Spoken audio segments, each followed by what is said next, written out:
Pencanangan Zona Integritas Wilayah Bebas Korupsi (WBK) dan Wilayah Birokrasi Bersih Melayani (WBBM) berlangsung di halaman kantor Kejaksaan Tinggi Gorontalo yang digelar melalui upacara apel bersama.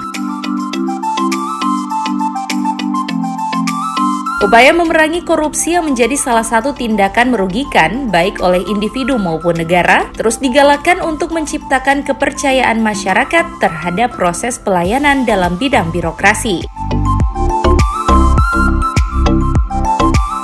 Pelaksanaan Zona Integritas WBK dan WBBM ini menjadi langkah awal dari bagian mensukseskan reformasi birokrasi dengan melakukan penyempurnaan terhadap sistem penyelenggaraan pemerintahan yang lebih baik, efektif, dan efisien.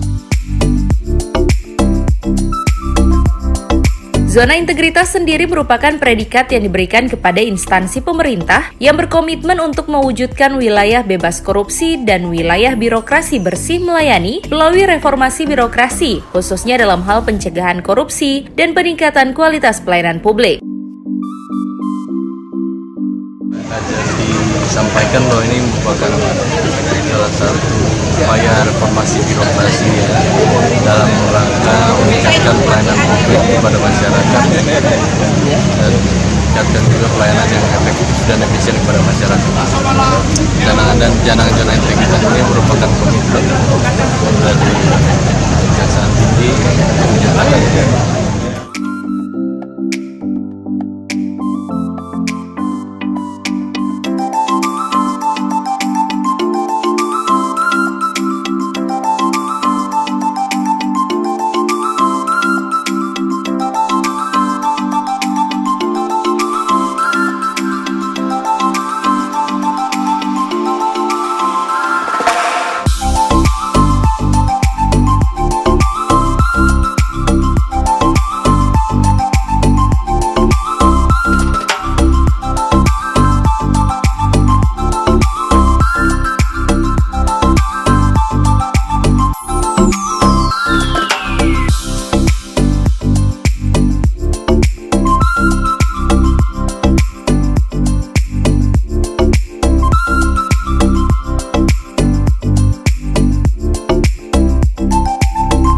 Tim Liputan Advertorial Mimosa TV.